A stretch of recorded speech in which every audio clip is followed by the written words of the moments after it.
Are you ready? Let's talk digital. Bonjour à tous et bienvenue sur le podcast Digital Feeling. Je suis Elodie Chenol et j'accompagne les CEO à travailler leur personal branding et celui de leur marque grâce au digital. J'ai pour ambition, à travers ce podcast, de répondre à toutes vos problématiques concernant le marketing digital. Pour cela, si vous avez une question, rien de plus simple, vous m'envoyez un message sur LinkedIn en privé et j'y réponds lors d'un épisode. Les questions peuvent tourner autour du personal branding, du B2B, de la plateforme LinkedIn, mais aussi des autres réseaux sociaux, de toutes les problématiques que vous pourriez avoir concernant votre stratégie d'entrepreneur et comment améliorer votre visibilité et surtout générer plus de ventes. Si je n'ai pas la réponse à votre question, j'irai chercher pour vous les experts du domaine pour vous produire un épisode qui répondra à cette fameuse question. Bonne écoute! Bonjour à tous et bienvenue dans ce nouvel épisode de Digital Feeling. Et parlons digital, ça tombe bien, j'ai une question de la part de Delphine que j'avais envie d'étayer puisque Delphine me demandait comment générer des leads sur LinkedIn. Cette question est assez vaste, je vous l'accorde, et j'avais envie de vous donner un concentré de bonnes pratiques. Certes, vous les avez peut-être lues, vous les avez peut-être même déjà entendus, mais je me dis que dans un épisode de tout rappeler, ça peut être un bon moyen de garder un petit mémo.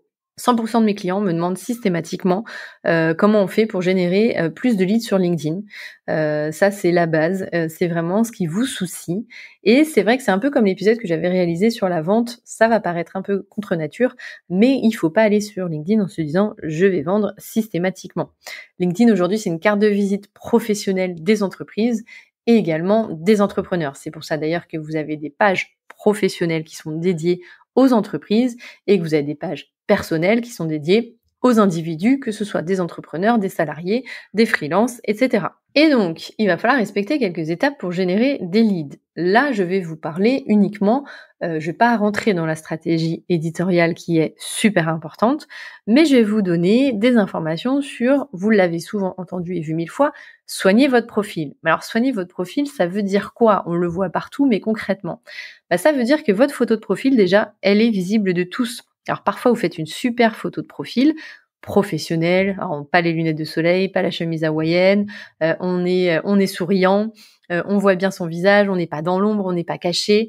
Mais cette photo, des fois, faites attention, regardez vos paramètres, elle n'est pas forcément visible de tout le monde. C'est-à-dire que si je ne fais pas partie de votre réseau, eh bien, je ne vois pas votre photo.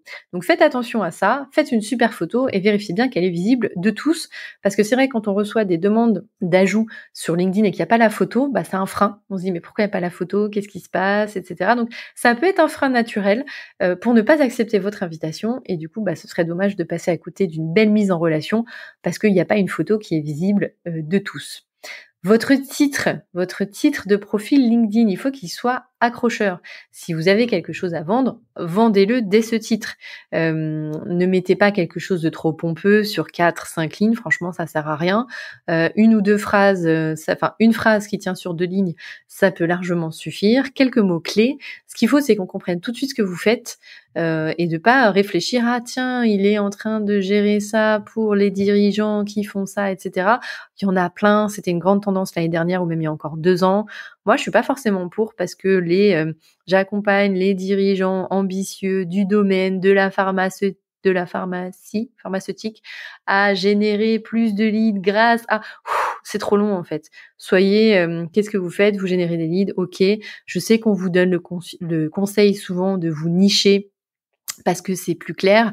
Moi, je trouve que c'est une grosse frustration de trop se nicher, de répondre uniquement à une problématique d'un secteur d'activité.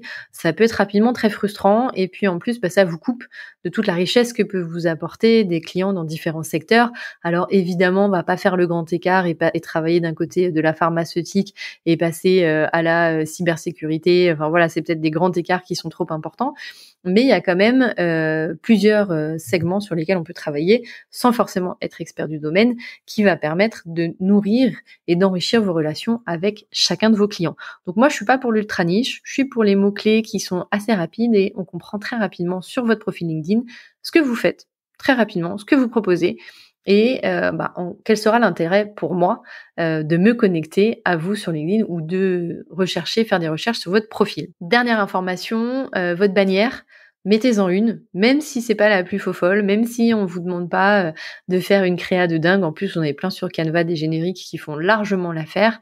Ce qu'il faut, c'est qu'elle illustre un petit peu votre domaine professionnel. C'est sûr que si vous mettez la panthère rose et que vous êtes dans la cybersécurité, encore une fois, ça va peut-être pas forcément matcher. En revanche, si vous mettez des codes couleurs qui sont pas mal repris dans la cybersécurité ou une bannière qui illustre un petit peu le domaine de l'IT, peut-être que ça va nous permettre de mieux identifier votre domaine d'activité. Si vous êtes entrepreneur ou freelance, ce qui est intéressant aussi, c'est de vous faire une bannière personnalisée, toujours sur Canva, ça fonctionne bien, où vous mettez dans cette bannière ce que vous faites.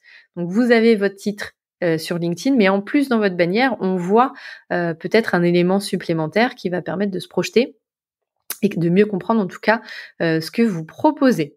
Voilà, une fois que vous avez une belle photo, une belle bannière, votre titre il est complet, on sait ce que vous faites. Évidemment, vous avez aussi rempli vos expériences professionnelles, vous avez donné quelques informations, alors pas tout le détail puisque personne va les lire, mais vous avez donné un petit peu de contexte sur ce que vous avez fait avant, ce que vous proposez maintenant, ou alors pourquoi vous êtes en reconversion.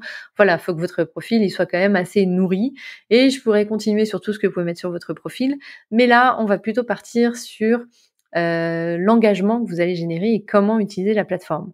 Donc, ce qui est important de faire aussi, c'est de se connecter.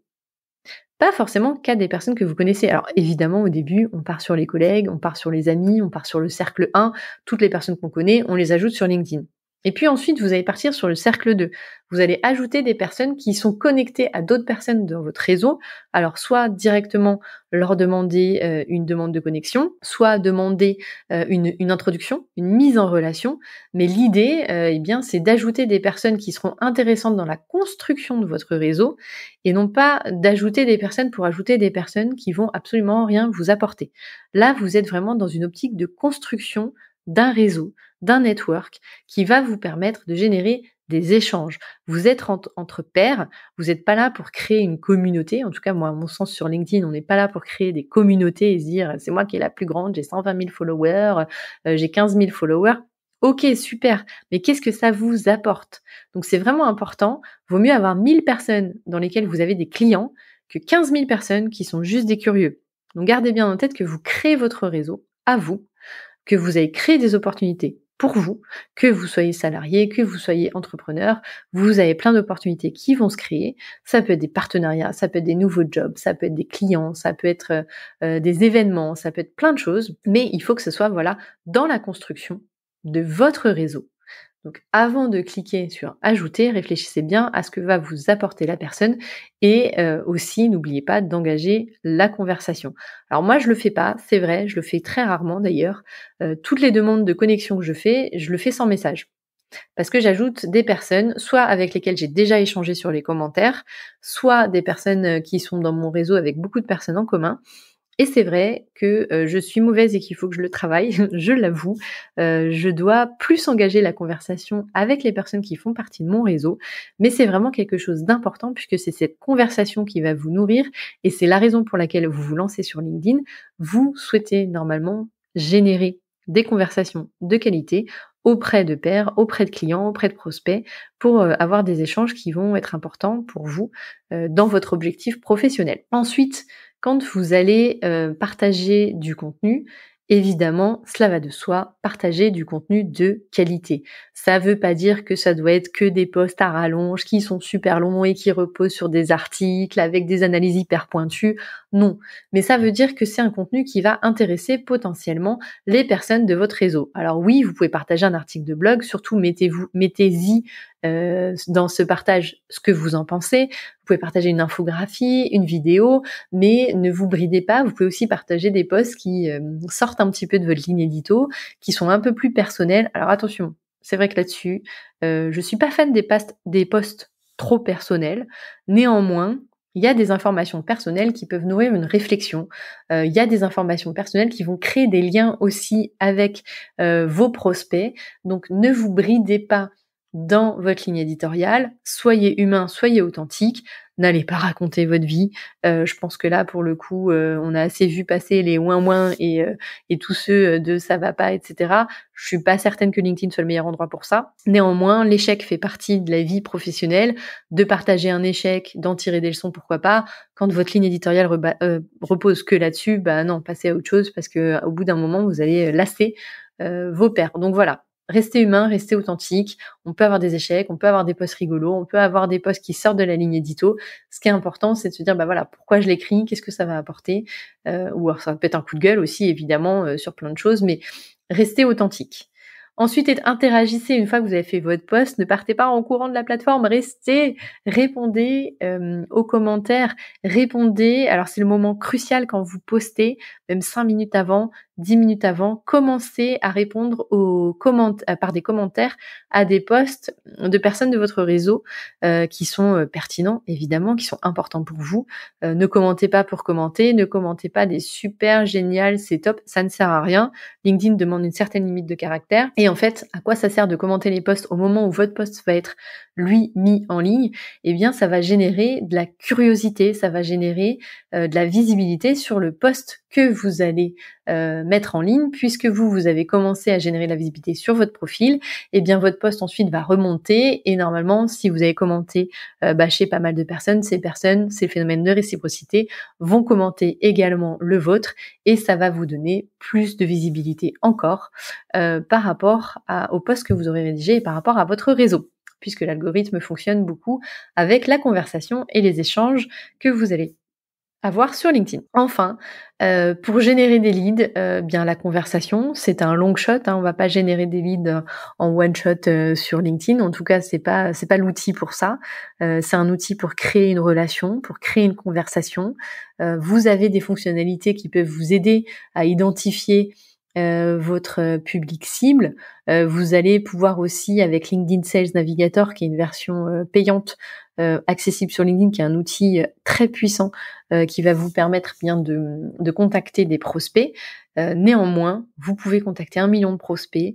Si vous n'avez pas créé cette fameuse relation, si vous n'avez pas généré des conversations et de l'humain, eh bien votre prospection ne va pas mener à grand chose. Vous pouvez avoir des coups de chance évidemment, mais vraiment c'est une plateforme LinkedIn sur laquelle il faut favoriser l'authentique et l'humain. Si vous respectez ces petits conseils de base, normalement, vous avez un compte LinkedIn qui va pouvoir décoller. Voilà, je vous dis à très bientôt pour un prochain épisode et merci d'avoir écouté ce long épisode sur LinkedIn, mais qui est un récapitulatif important sur les clés pour cartonner sur ce réseau. À bientôt. Thank you. You're welcome. Let's talk digital. J'espère que ce podcast vous a plu. Si vous avez aimé cet épisode, n'hésitez pas à soutenir le podcast en laissant une note et un avis sur Apple Podcast ou sur vos plateformes d'écoute. Ça me permettra de remonter et de pouvoir partager à d'autres entrepreneurs les réponses que vous vous posez. Merci à tous, à bientôt.